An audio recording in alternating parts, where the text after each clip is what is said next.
Good evening, everybody. We're just letting people into the webinar, so we'll give it a minute or two so everyone can get in time.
Okay, we'll kick off there now. Firstly, I want to welcome everyone to this webinar. It's titled GPS and the Modern Game. So how tracking technology is redefining performance analysis. I'm delighted to welcome Marco Beato, who will take us through a short presentation, and afterwards we'll take some questions. So feel free to put them into the chat box as we go through the presentation, and we'll get to them in the end. Or afterwards, you can come on live and we'll take the presentations. So firstly, I'd like to introduce Marco. Marco is an associate professor in sport and exercise science at the University of Suffolk. He has particular interest in strength and conditioning, especially GPS technology and elite football performance. He's published over 120 scientific articles in international journals and has written several chapters of sports science books. Marco has been collaborating with sports science and strength and conditioning departments in several professional clubs in England and in Italy, and I think currently with Juventus.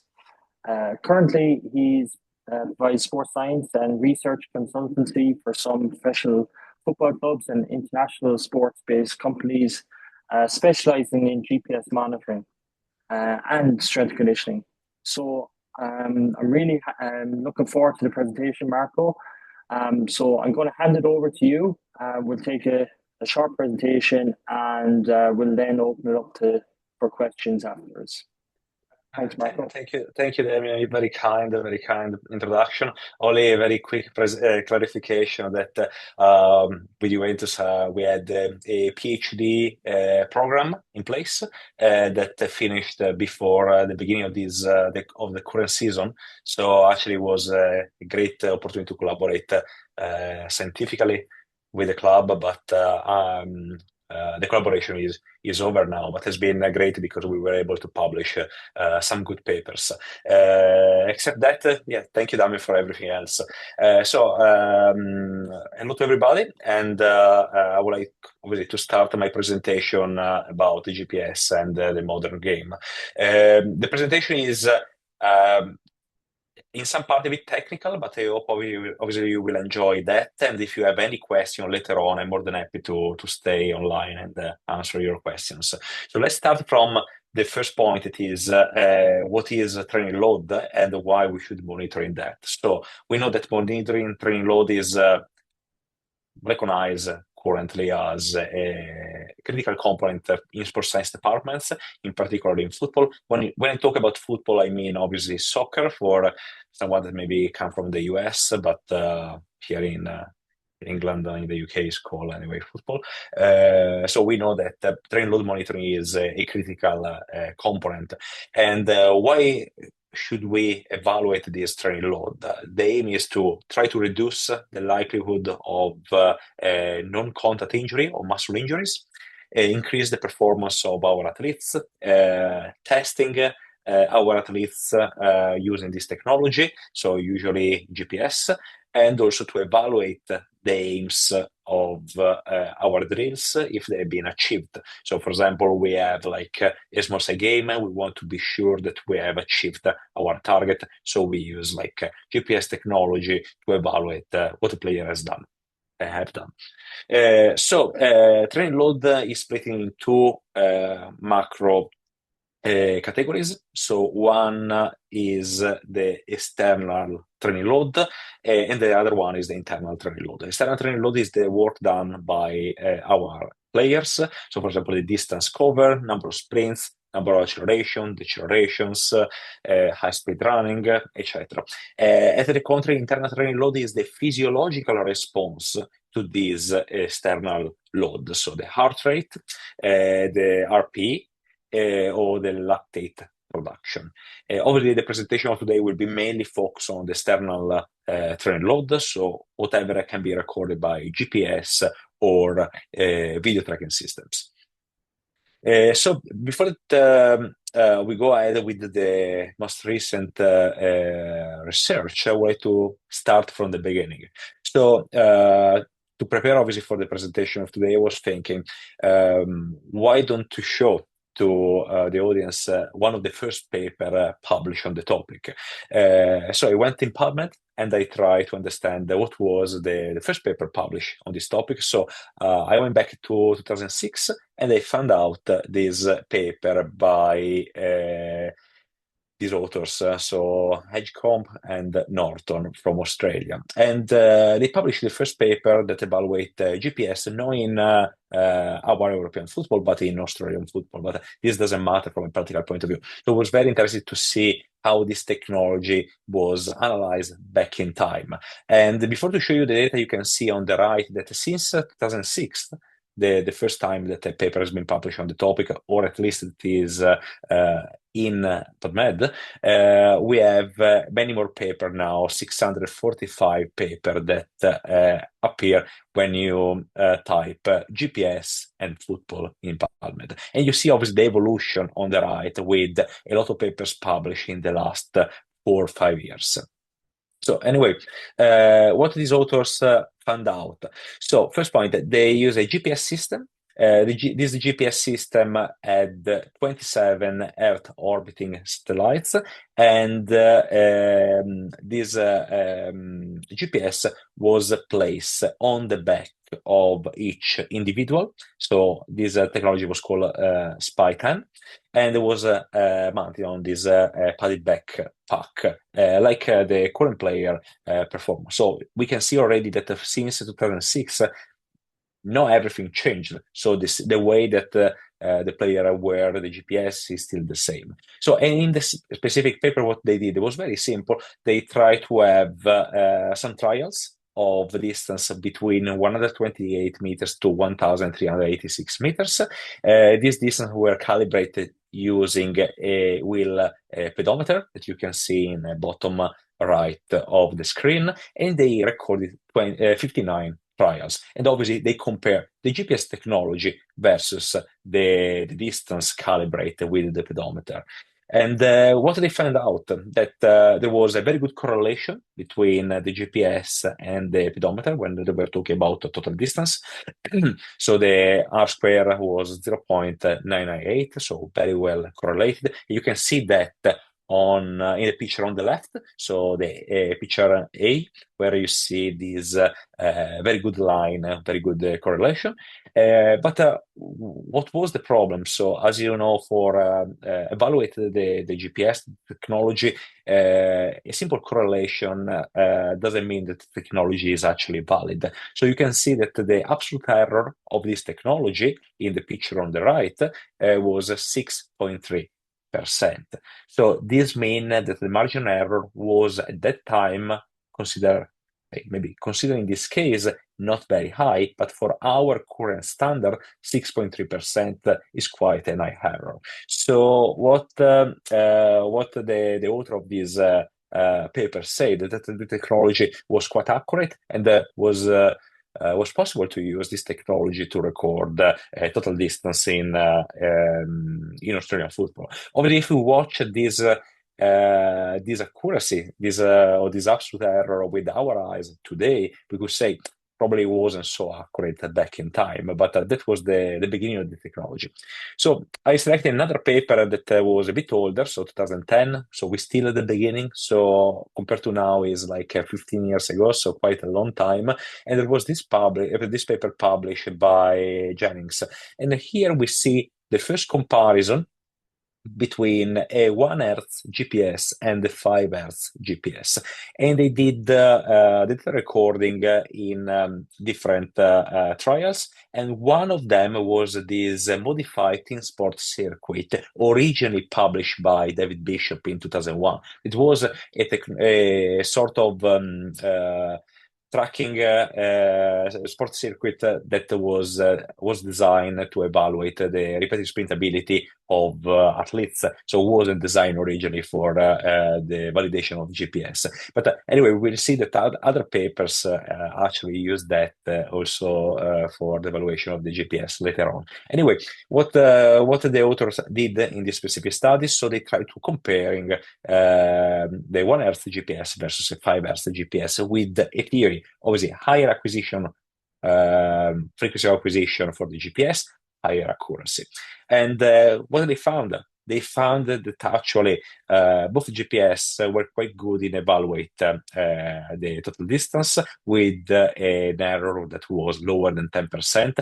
Again, 10% today is considered quite a large error, to be honest, but back in time was considered quite okay. So the paper said that the GPS were acceptable from a game training purpose to evaluate the player. But also the authors say that the GPS were struggling with high-speed running, accelerations, and change of directions. And that was what we knew in 2010. So the technology was quite accurate. There was quite a large margin of error, to be honest, but total distance was relatively okay. But when high-speed movements or acceleration or change of direction were assessed, the technology wasn't so good.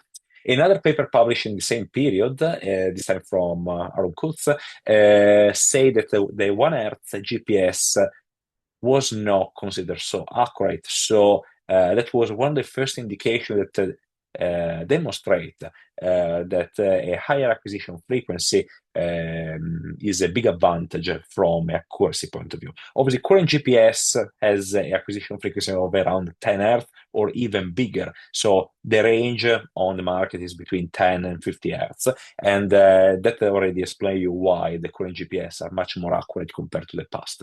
And obviously, we do a big jump now. We come back to current days. And this one is a paper that I published with Kion and Kevin, two students of my university. Now they are not students anymore. They are very good practitioners. Then back in time, they were students.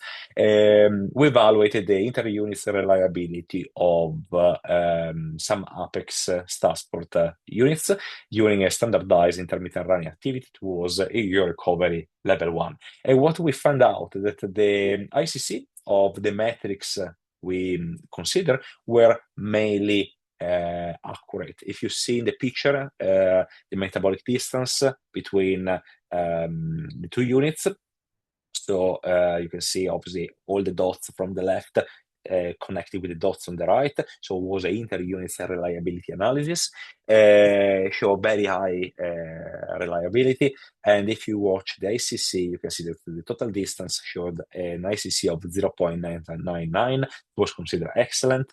All the metrics analyzed were, not all, but mainly were very accurate, from good to excellent, except one metric that was the dynamic stress load. So what is the dynamic stress load? The dynamic stress load is a parameter that is calculated from the triaxial accelerometer embedded within the GPS units that has an acquisition frequency of 100 Hz. There is a formula that takes into account the mechanical load or the mechanical stress, and that is categorized as dynamic stress load. Okay, so All the metrics in this specific study were considered reliable, but we struggle to have a high reliability for the dynamic stress load. So what we say in this paper that the ACC was very high, the coefficient of variation was quite good. Obviously, I suggest you to read the paper, and we demonstrate a high level of inter-unit reliability for this type of technology. After that, we did another study published in 2025, so very recent, and has been published by Laura Dawson, that is a PhD student of mine here in Suffolk, but he's also a lecturer in sport coaching and biomechanics. Now she is very close to finish her PhD, so I would like to say hello to her, since this one is one of her paper of her PhD. So what she did the inter-unit reliability again of the ABEX units during different shuttle run protocols, and with also a variety of distance and change of direction. So we did an analysis that was quite accurate from a short shuttle run, a change of direction activity point of view. And what we found out that the metrics that we selected, if we take in account all the protocols, so you can see in table 1 the analysis split for all protocols, 2 times 20, 4 times 10, 8 times 5. In this case, obviously, to simplify the situation, let's check only the all protocol part of the table. You can see that the speed intensity was very, very high. ICC 0.998, total distance very high, metabolic power very high. All the metrics, including the maximum speed, were high, except for fatigue index and dynamic stress load. So again, we see also in this study that the inter-unit reliability of this parameter deriving from the embedded accelerometers were not high like usual or traditional kinematic metrics. So what we say in this paper, that obviously practitioner can be very confident from inter-unit reliability for the major part of the metrics, but when we talk about fatigue index, dynamic stress load, further research is needed on the topic. Okay, so now let's move a bit forward. We check now another tracking system that is not a GPS, but we try to evaluate what the current literature tell us about video tracking system. So what is the main difference between GPS and video tracking system? The GPS can be mainly used during train session. The player wear the GPS on the back. The video tracking system usually, the contrary, is used to evaluate the player during matches inside a stadium. And this technology is used in Premier League, in Serie A, in La Liga, in all the top tiers professional football competitions. So what are the critical points based on Torres Ronda 2022 paper about the pillars of the use of this technology? This technology has to be valid. Okay, so we need to pass through a validation process, has to be reliable, like we've seen for the GPS. And also when we use more than one technology in the same moment, for example, GPS in training and the video tracking system during the games, we should have a thing called agreement between systems, so inter-system reliability. So we would like that the technologies we use as a high level of reliability also when we compare them.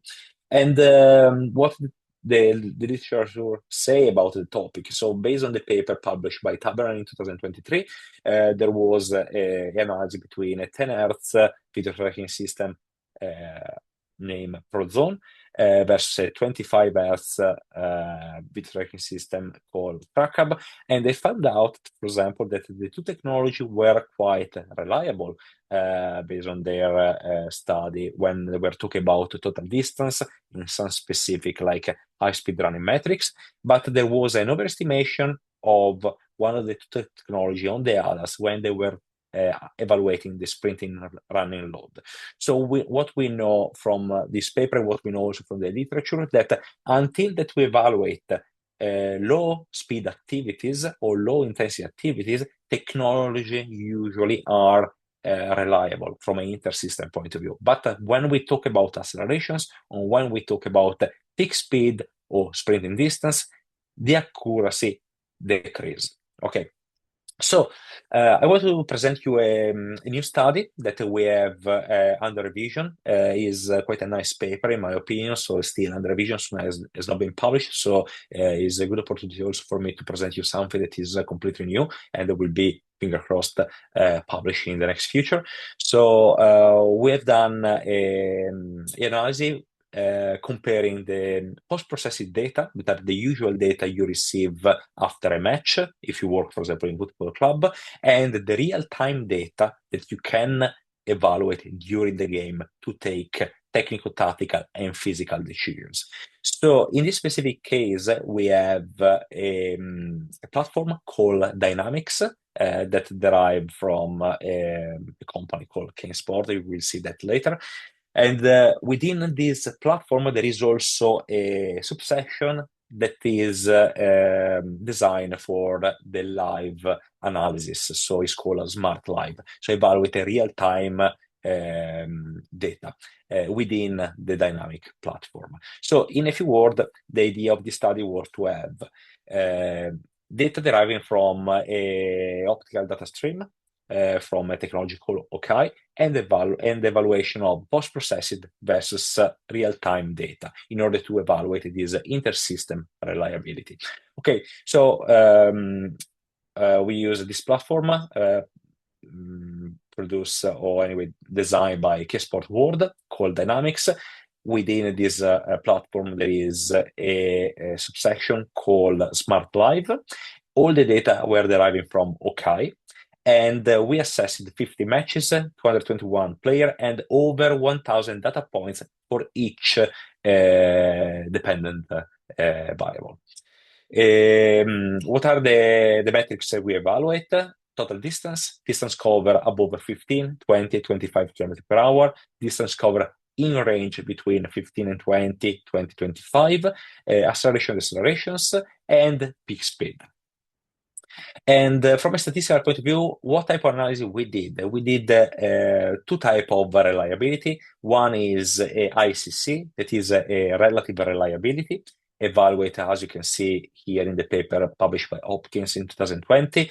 And our target, to be honest with you, was to have a ICC equivalent or greater than 0.90. So a reliability lower than that, although is acceptable, as you can see here, 0.80, 0.90 is considered good, would have been, in our opinion, a bit low. So we would like to have an ICC equivalent or greater than 0.90. And after we did also another reliability that is called absolute reliability, that evaluated the systematic bias between the technology. And to evaluate that, we use a Blatt-Hellman plot. So, what was the relative reliability following the ICC? As you can see here, all the metrics assessed present an excellent, nearly perfect in the case of the total distance, inter-system reliability. So from a ICC point of view, so coming back, relative reliability, post-processing data versus live data were very, very similar, and we were very happy about these results.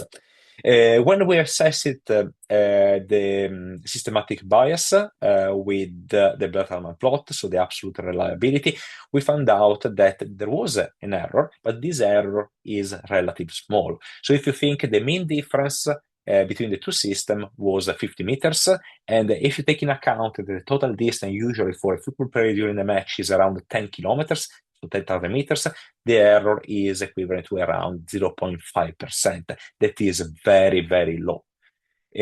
So shouldn't impact the decision making of practitioner. That was a very good information.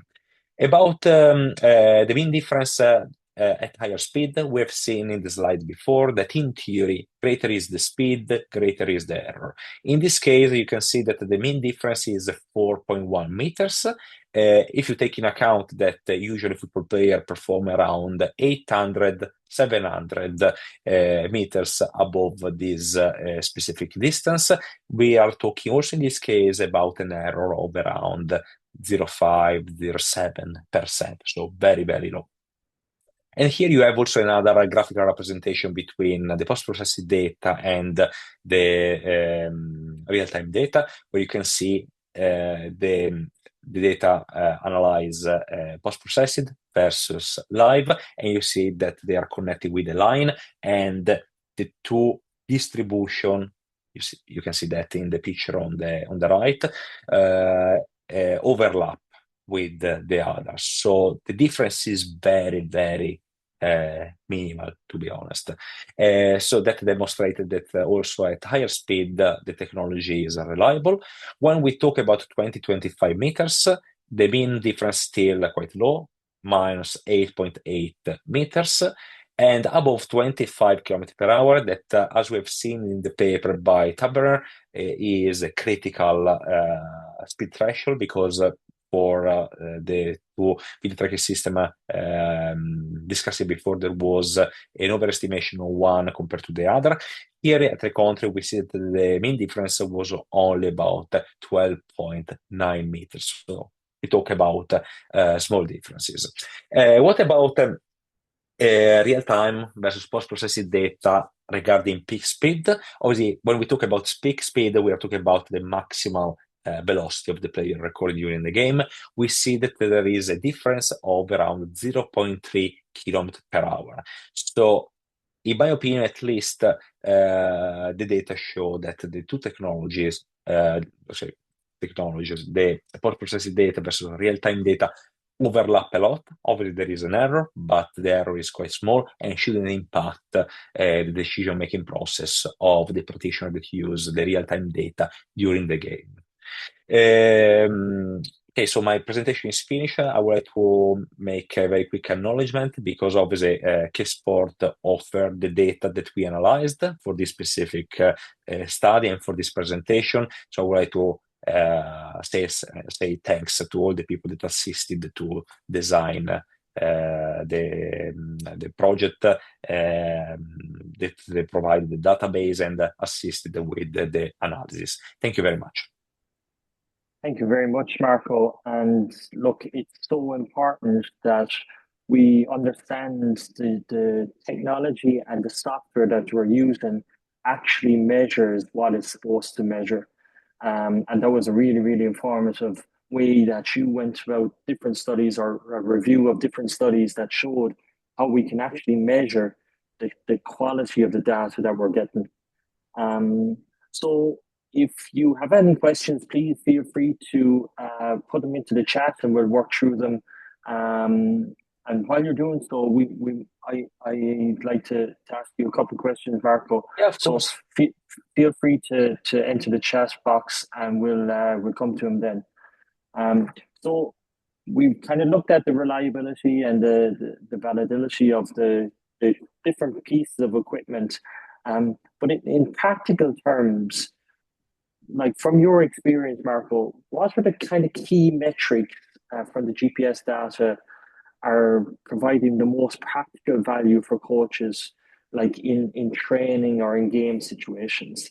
Yeah. No, very good question. So, if I come back a second, you will see that here for this specific study, we decided to have this amount of metrics. So, total distance is one of the most common. Everybody assess total distance or relative distance, that is the total distance per minute. Obviously, when we talk about volume, usually these are the metrics we generally consider. So everything that is above 15 km per hour, 20 km per hour, that is the high speed running threshold. And above 25 km per hour, you have the sprinting category. Usually we evaluate also the peak speed.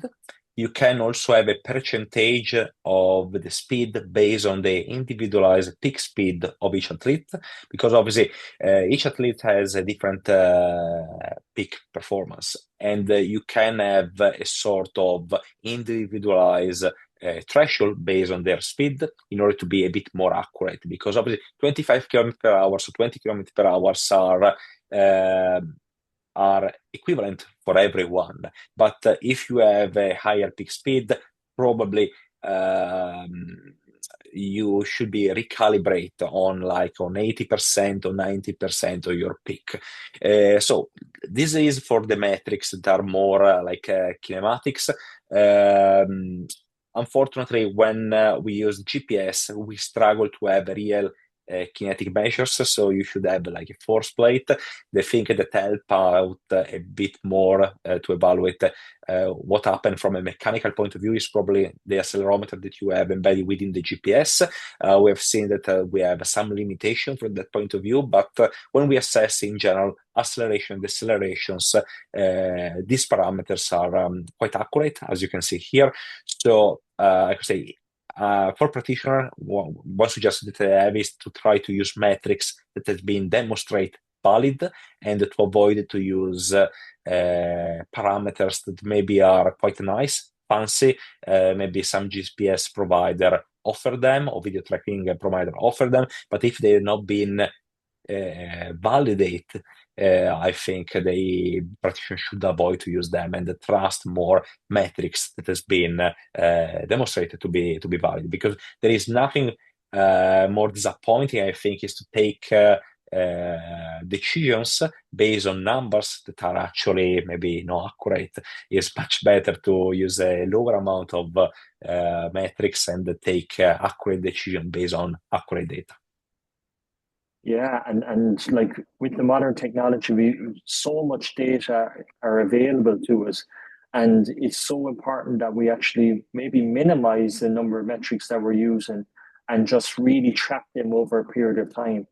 And you made a really good point in terms of, especially depending on the different sports and athletes within the sports, there can be large variation in the potential speed um, performed by those athletes, both within the sport and also in training. So relative metrics are really important. Like that's an extra layer, like your GPS will give you your distances or whatever, but linking it back to the athlete is really, really important.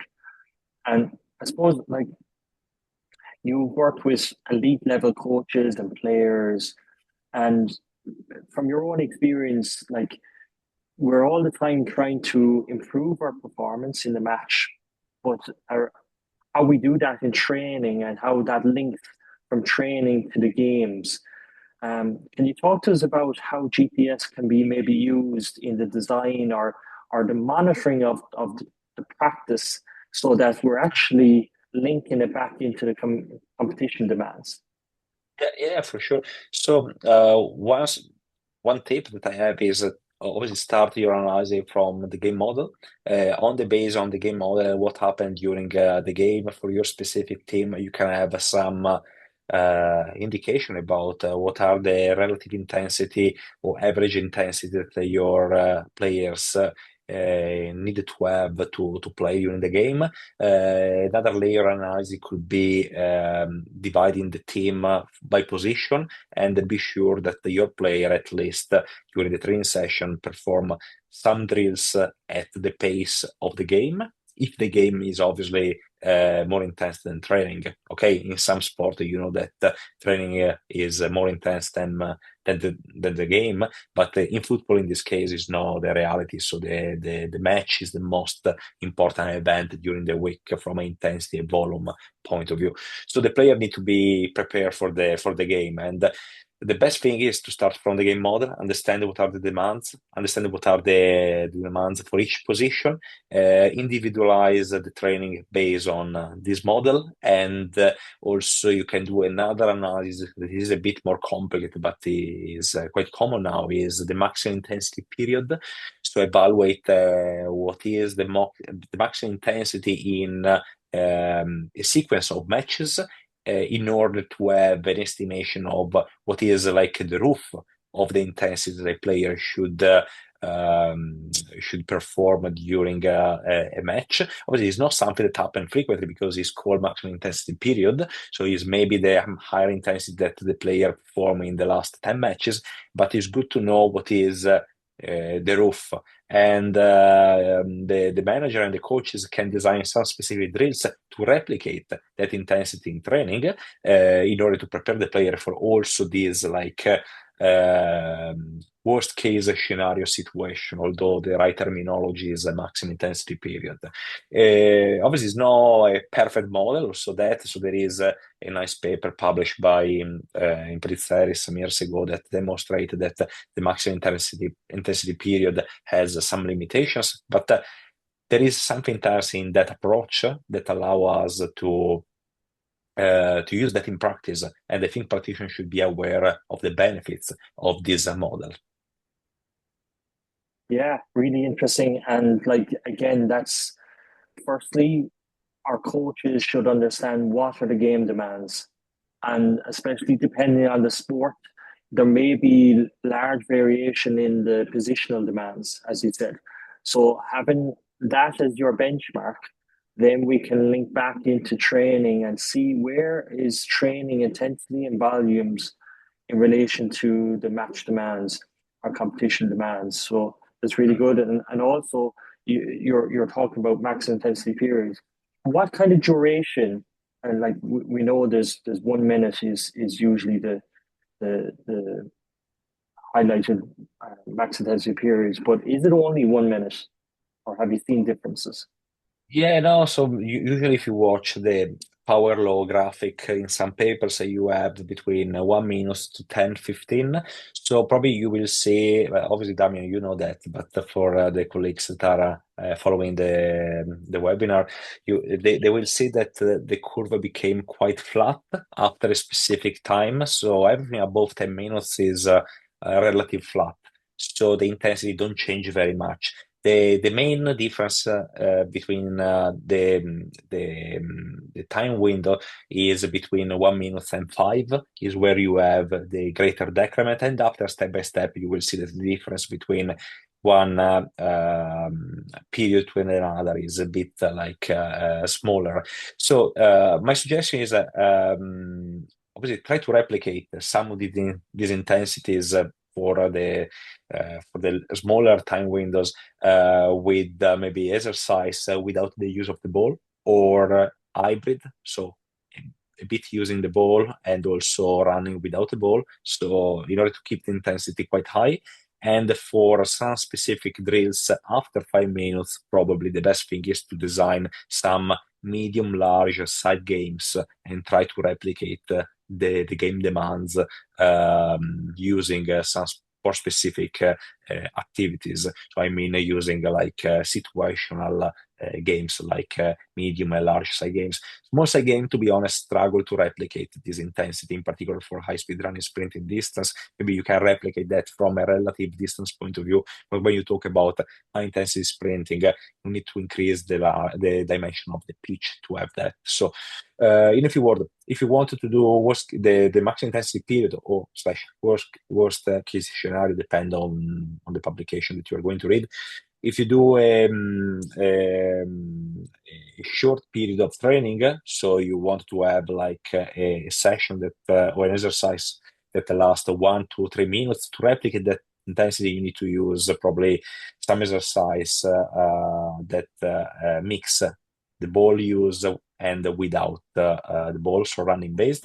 If you want to do something that is more specific, probably the intensity has to be a bit lower, and you can use medium large high games, but probably you are in the time windows around 5, 8 minutes. Above 10, the contrary, the intensity is similar to the game demands, the average game Yeah, demands. yeah, really good. So it varies between 1 and 10. And look, if you are listening in, there's lots of published research in a variety of sports that document the value of small sided games and the area that's required to achieve these metrics. So I'd encourage people to log on to and read some of those and search for some of those research articles. And Marco has published some of those really interesting ones. And another interesting paper, Marco, you published recently was the role of substitutions and their impact when they come in. So maybe you might just briefly give us an overview of maybe the key things that you found when examining the role of substitutions in elite soccer. of Mhm. football. Yeah, yeah, yeah. So what we found out, but first point we need to understand that the game is different now compared to some years ago. Obviously, the managers have five substitutions instead of three, and that help obviously the manager to change the intensity of the game. Obviously, they can change obviously the pace of the team. They can change the technical tactical situation during the game, but in particular, they can change the intensity because with five players instead of three you can swap off 50% of your team from a practical point of view. So obviously, if you know that you have players that are physically ready and maybe they can keep a technical tactical level that is similar to the player that start the game, that generally are defined as starters. With this substitution, you have like a sort of fresh athletes that jump into the pitch and can make the difference. So what we found out in our study that was published a couple of years ago with Ipswich Town was that the the the new entry, the non-starters, were capable to increase the intensity, in particular the high-speed running sprinting distance, not only the total distance. So they were changing the intensity and only the volume of distance covered. And that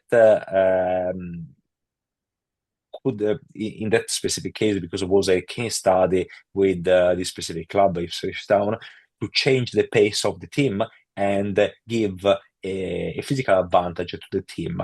And the study used data recording during their season that allowed them to be promoted from the championship to the Premier League. And was quite nice to see that it was quite clear that the substitution helped from a physical point of view, but also technical tactical points of view. So something that we didn't report in the paper was that the major part of the points made by the club were made in the second half of the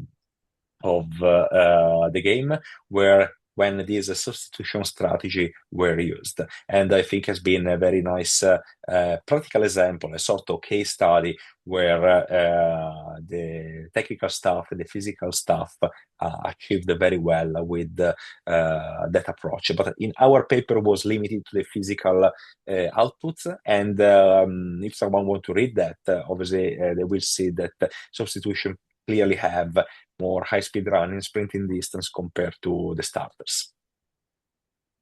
Yeah, it's a really interesting topic, and we currently have an interesting paper under review at the moment, looking at the running performance of substitutions in elite hurling. So hopefully we'll get positive news shortly with that.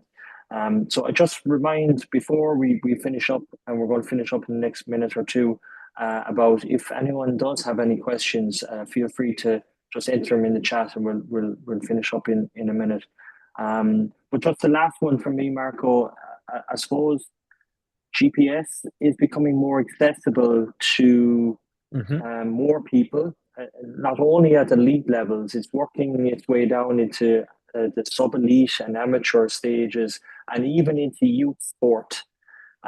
It's becoming more accessible, and more coaches are going to get their hands on it.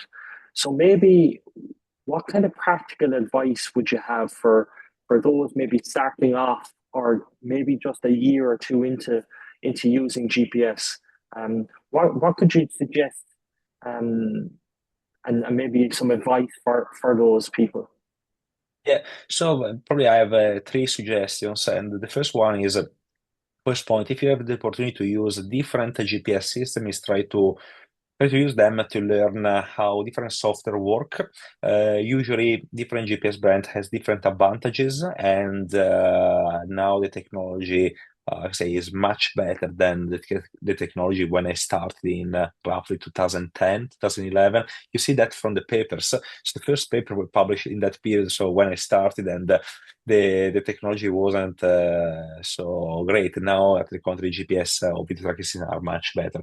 So one suggestion is try to be interested in the technology, try to learn as much as you can. Second point, try to select metrics that make sense from a scientific point of view.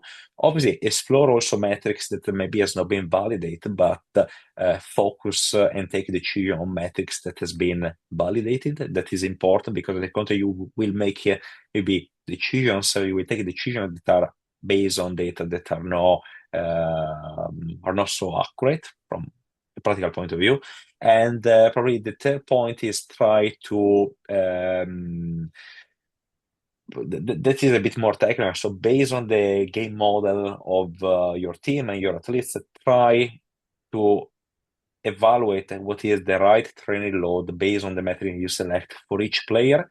And that can change on the base of the day during the week and on the base of the period during the season. And that is not something that you will find out, honestly, in many papers. It's something that probably you need to a bit experiment by yourself. So there is a sort of like scientific side of the use of the GPS that is clear from the papers, but also a sort of a little part that is not very clear yet. So is a bit more, say, discovered. You need to spend time to try to understand how to evaluate your athletes, to take decision, and to load in the right way your athletes, so avoid an overload or also a underloading approach. So that is not something that someone will write for you in a paper, something that you need to experiment. So experience will make the difference in the long run. So coming back to the 3 points, obviously, try to understand the use of more than one GPS with the tracking system. That will be very helpful also from an employability point of view. Second point, try to use the metrics to make sense. Print papers because I help you out. And third point, try to think on the data and try to make experience. That is the way to go, in my opinion. So are 3 very practical tips. Yeah, outstanding, Marco. And look, I really want to thank you for taking your time and sharing some fascinating points from the reliability and the standardization of the quality of the data that we're getting from the units. So if people are purchasing units and from different companies, no matter who it is to make sure that they're actually valid and reliable before they invest, to make sure that they can stand over the data that they produces. And also, those practical uses of the data from a training and game point of view. So I don't think there's any other questions from the audience at the moment. And from my point of view, I'd really like to thank you again, Marco, for sharing those insights. And we'd like to thank the participants for joining us tonight, and hopefully you've got something out of it. So we'll end there, and just to say thanks again, and we hope to see you in the near future again.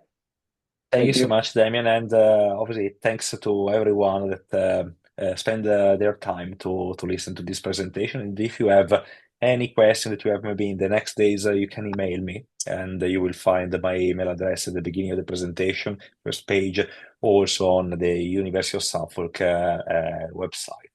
Okay, thank you very much for your time, and thank you, Damien. Bye, everyone. Thank you.